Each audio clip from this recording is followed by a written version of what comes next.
내 신념과 가치관과 호불호에 대해서 상호 대화를 해야 됩니다.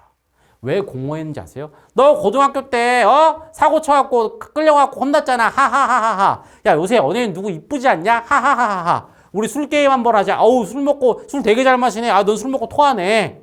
여기에 내 어떤 신념, 가치관, 호불호, 취향이 들어갑니까?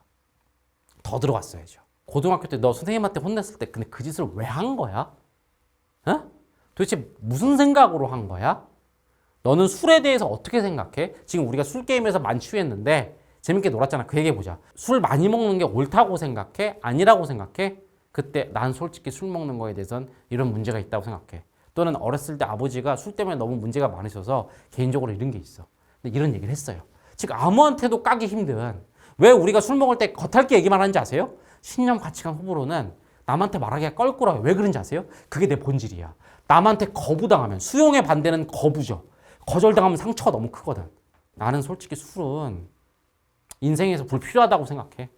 방금 전까지 술 게임 했지만 그건 그냥 니네가 먹으니까 한 거고 난 불필요하다고 생각해. 그때 만약 다른 사람이 그냥 이건 비유로 하는 얘기예요. 무슨 바보 같은 얘기를 하고 있어. 무슨 병신 같은 얘기하고 있어. 상처받잖아. 내 생각인데. 또는 어렸을 때 아버지가 술 때문에 너무 가족을 괴롭혀서 난 술은 싫어. 와 이상한 집안에 살았네. 이렇게 되면 너무 상처가 크니까. 근데 그때 반대로. 생각이 같을 필요도 없어요. 수용이라는 건 참 신기한 게 뭔지 아세요? 생각이 달라도요. 나는 술은 정말 인간관계에 있어서 윤활유라고 생각하는데 너처럼 술이 필요 없다고 생각할 수도 있겠구나. 존중해, 이해해. 여기서 신비함이 시작되는 거죠. 내 마음속 깊이 있는 얘기를 했는데 얘는 응원해주고 받아들여주네. 한 발짝 더 나가는 거야. 너는 돈에 대해서 어떻게 생각하니? 고등학교 때 보니까 너는 그때부터 돈에 되게 집착했던 것 같아. 내가 어렸을 때 우리 집이 너무 가난해서 나는 기본적인 돈은 있어야 된다고 생각해. 너는 어떻게 생각하는데? 심지어 생각도 달라. 나는 돈에 너무 집착하는 사람 별로라고 생각해. 근데 그때 나의 가치관을 비하하거나 거절하거나 낮추는 게 아니라 그냥 상호 응원하면서 그때 수용이 되잖아요. 그때 우정을 느끼는 겁니다. 물론 거기서 밑바닥까지 갔는데 서로의 가치관이 일단 비난, 참 멍청한 짓이지만 비난할 수도 있고요. 또는 그냥 나는 수용을 못하겠다. 틀렸다고 말하고 싶진 않은데 나는 네 그 술에 대한 돈에 대한 의견은 나는 못 받아요. 그러면 그건 우정이 될 수 없는 거야. 갈라지는 겁니다. 그래서 우정이 신비한 게 뭔지 아세요? 1번 가치관이 같은 사람만 친구가 될 수 있겠군요. 그렇지 않아요. 가치관이 다른데 이상하게도 얘가 그렇다면 이렇게 말할까요? 가치관, 신념의 끝판왕 예를 들면 종교라고 해볼게요. 나는 불교로 태어났어. 어렸을 때부터 그냥 모태 불교야. 근데 처음으로 기독교의 신념을 가진 애를 만났는데 이해하고 존중하고 대종하겠다는 게 아니에요. 얘 얘기를 들어보니까 논리적으로 설득당해서 예수님이 더 옳구나 이게 아니라 여전히 나는 불교야. 나는 부처의 라이프 스타일이 맞다고 생각해. 그렇게 살 거야. 근데 기독교적인 애를 만났는데 그래 넌 그렇게 살아라. 진짜로 근데 조롱이 아니라 냉소가 아니라 이해하고 존중해. 난 너가 그렇게 살았으면 좋겠어. 그 신비. 그게 사랑과 우정의 신비예요. 웃긴 게 뭐냐면 거꾸로 똑같이 부처인 사람을 만났는데도 케어실 야 나는 너가 나랑 똑같이 불교라니 믿을 수가 없다. 이런 경우도 있어. 그것도 또 다른 신비함이죠.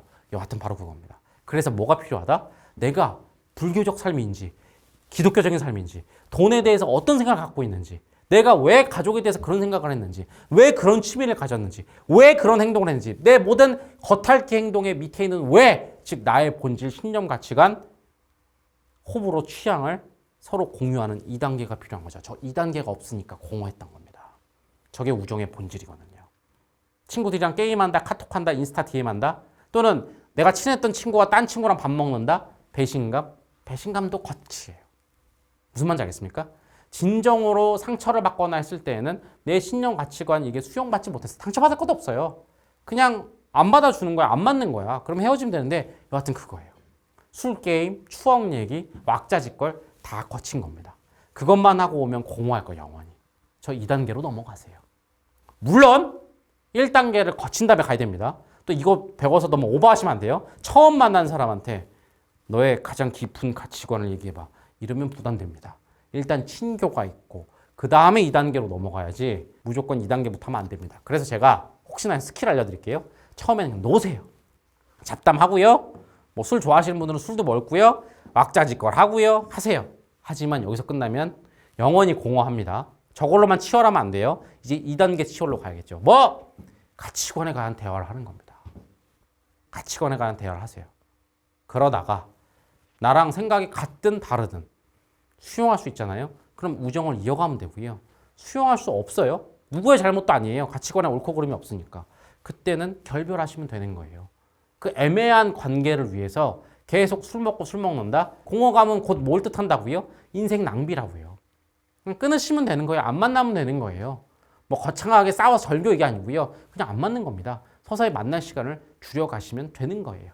지금도 계속 수용받지 못하면 그건 안 맞는 거예요. 내 잘못 아니니까 서운하지 마세요. 다시 인간의 가장 가운데 본질적으로 있는 신념, 가치관, 취향, 호불호는 수용이냐 아니냐만 있을 뿐이지 옳고 그름 우열이 없어요. 틀린 거 없어요.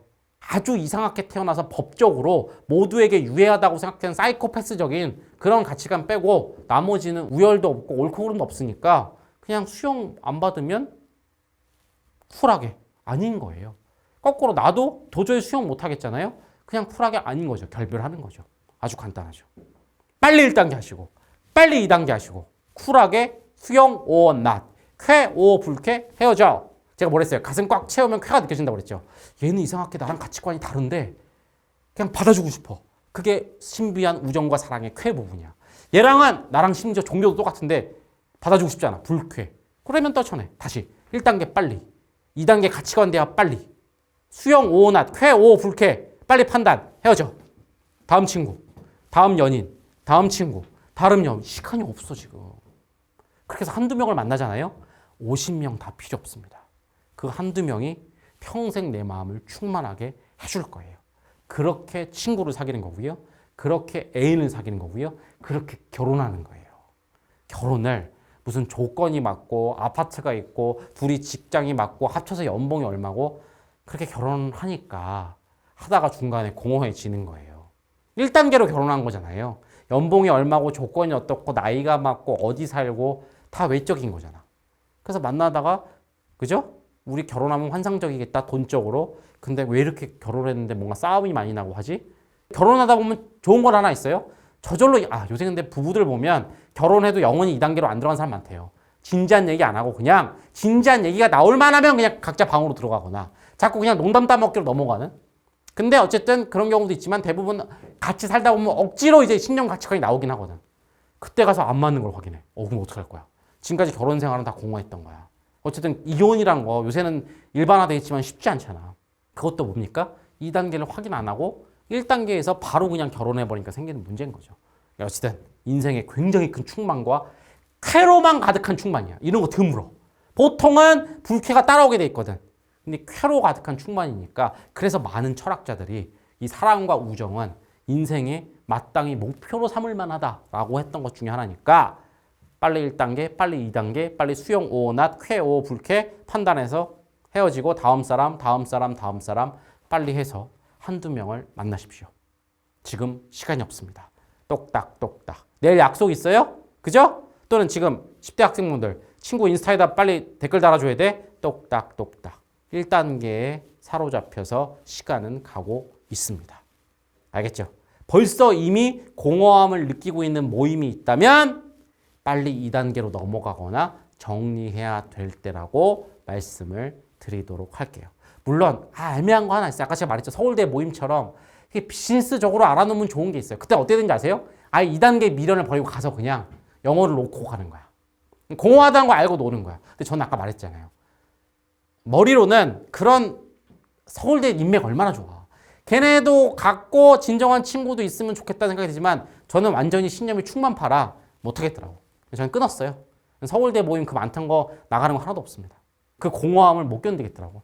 뭐 나중에 비즈니스적으로나 인맥적으로 안 좋은 뭐 영향은 올지 모르겠지만 저의 충만함에 있어서는 큰 영향은 없을 거고 그 시간이 너무 공허했기 때문에 그렇게 살고 있는데 여하튼 혹시나 그런 비즈니스적인 인맥 관계라면 그냥 공허하다라는 마음으로 아니면 나의 어떤 영혼은 그냥 갖다 놓고 텅 빈 눈으로 놀이를 하다 오세요. 그렇구나. 우리 의사 선생 잘 지내고 있는가? 아이고 서울대 우리 친구 우리가 친구 아이가 영원히 가는 거야. 텅 빈 눈으로. 그 집에 올 때 알겠죠? 시간 낭비했지만 뭐 어쩔 수 없겠어. 인맥 관리하고 왔지 뭐 이렇게 살면 되는 겁니다. 알겠죠? 근데 참 이게 참 우리 여기 오신 분들은 저 같은 충만파들이 많을 거잖아. 그 시간마저도 좀 그럴 수 있으니까 한번 생각해 보셔라 얘기를 드리면서 친구에 관련된 공허함에 대한 얘기는 여기까지 한번 마치도록 하겠습니다. 알겠죠?